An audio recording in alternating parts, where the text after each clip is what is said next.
పాడి పంటలు ఛానల్ వీక్షిస్తున్న రైతు సోదరులకు నమస్కారం. ఈనాటి అభ్యుదయ రైతుల పరిచయవేదిక కార్యక్రమానికి మార్కాపురం జిల్లా పుల్లల చెరువు మండలం రాచకొండ గ్రామానికి చెందిన అభ్యుదయ రైతు శ్రీ నారు బంగారు రెడ్డి గారు పాడి పంటలు ఛానల్కి విచ్చేశారు. నమస్కారం అండి. నమస్తే అండి. వీరు మొక్కజొన్న పంట సాగు చేస్తున్నారు. మొక్కజొన్నలో వీరు ఆచరించే యాజమాన్య పద్ధతుల గురించి తోటి రైతు సోదరులతో పంచుకుంటారు. మొక్కజొన్న విత్తనాలు వచ్చేసి మా కంపెనీ బైబ్యాక్ పద్ధతిలో ఇస్తుందండి. కంపెనీ వాళ్ళు విత్తనాలు ఇచ్చేసి మేము వాళ్ళకు రిటర్న్ కండెలు టన్ను 30,000 నుంచి 40,000 వరకు వెరైటీని బట్టి అట్లా ఉంటుందండి. ఎకరానికి వచ్చేసి 8 కేజీలు నాటుతామండి. మామూలుగా ఫౌండేషన్ వెరైటీస్ అని లేదా మేల్ ఫీమేల్ వెరైటీస్ అని 2 వెరైటీస్ ఇస్తారు కంపెనీలు. ఫౌండేషన్ అంటేనేమో యాక్చువల్గా ఒకటే వెరైటీ ఉంటుందండి. ఒకటే వెరైటీ కాబట్టి దాంట్లో క్రాషింగ్ ఒకటే ఉంటుంది. దాన్ని వచ్చేసి ఇంకా మగసార్లు ప్రత్యేకంగా నాటాల్సిన అవసరం ఏమి ఉండదు. కాకపోతే అవి అందరికీ ఇవ్వరు, కొంతమందికి మాత్రం ఇస్తారు. కానీ మేలు ఫీమేల్ అనేది ఇస్తారు.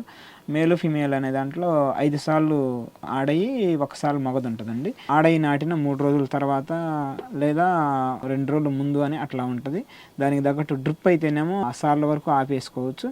లేదా నీళ్లు కట్టేదైతే ముందు దేనికైతే నీళ్లు కట్టాలో దాన్ని నాటుకొని తర్వాత మిగతాయి నాటుకోవాలి. ఎందుకంటే నీళ్లు పొరపాటున ఆ సార్లకు పట్టడం వల్ల అది ముందే మొలక రావడంతో క్రాషింగ్ టైంలో ఇబ్బంది అవుతుంది. మొక్కజొన్న నాటే ముందుగా మనం దుక్కి దున్నుకొని గొర్రె గుంటకలు తోలిన తర్వాత ఎకరానికి వచ్చేసి 1 కట్ట డిఏపి 1 కట్ట పొటాసు అట్లా వేసుకుంటే మొక్క బాగా వస్తుంది, మంచి గ్రోత్. నాటిన 7 రోజుల నుంచి 10 రోజుల్లో మొత్తం మొలక శాతం వచ్చేస్తుందండి. నెల తర్వాత ఫస్ట్ మందులు ఇవ్వాలి.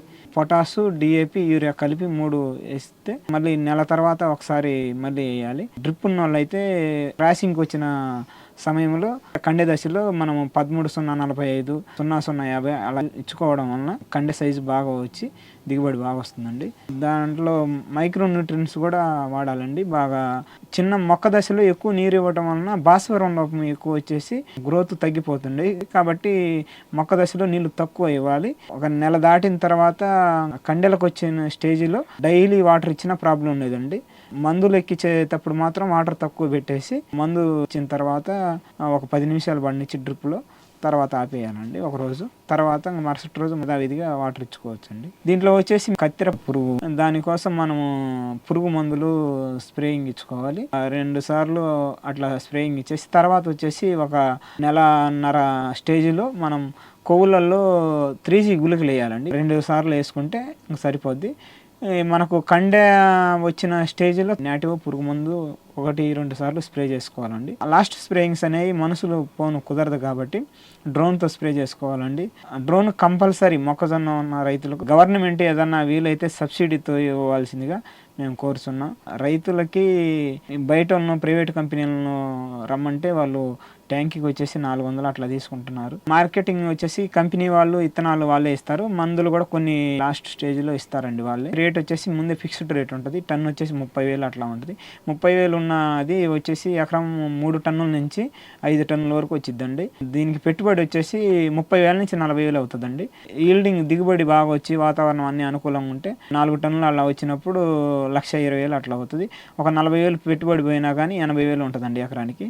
మొక్కజొన్న కూడా తక్కువ టైంలో 4 నెలల్లోనే అయిపోయిందండి. వీలైనంత వరకు మొక్కజొన్న విషయంలో చిన్నప్పుడే బాగా గ్రోత్ పెంచాలండి. తర్వాత మనం ఎన్ని మందులు వేసినా ఉపయోగం ఉండదు. ముందే బాగా దృఢంగా వస్తే మొక్క కానించే కండె ఎంత దృఢంగా మొక్క ఉంటే అంత కండె అంత బలంగా వస్తుంది. అయితే ఇక్కడ మొక్కలు వచ్చేసి జాగ్రత్తగా మరీ దూరం కాకుండా మరీ దగ్గర కాకుండా ఒక యావరేజ్గా అంటే మొక్కకు 6 అడుగు ఉండేటట్టుగా నాటుకుంటే బెటరు.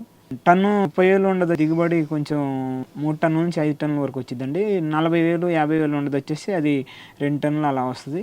కాబట్టి వెరైటీని బట్టి దిగుబడి వచ్చేదాన్ని బట్టి చూసుకొని కొన్ని వెరైటీస్ దిగుబడి బాగా వస్తాయి. దిగుబడి బాగా వచ్చినప్పుడు మనకు ఒక రేటు తక్కువైనా ఇబ్బంది లేదు.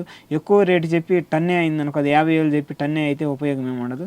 కాబట్టి దాంట్లో చూసి మీరు విత్తనం ఎంచుకోవాల్సిందిగా కోరుతున్నాను. మొక్కజొన్న విత్తనోత్పత్తిలో మెలకువలు, డ్రిప్ ద్వారా ఎరువుల యాజమాన్యం, సస్యరక్షణలో డ్రోన్ ద్వారా పిచికారీ గురించి, అదేవిధంగా బైబ్యాక్ పద్ధతి ద్వారా మార్కెటింగ్ గురించి కూడా చాలా చక్కగా రైతు సోదరులకు వారి అనుభవాలను తెలియజేశారు. ధన్యవాదములండి. ధన్యవాదాలు.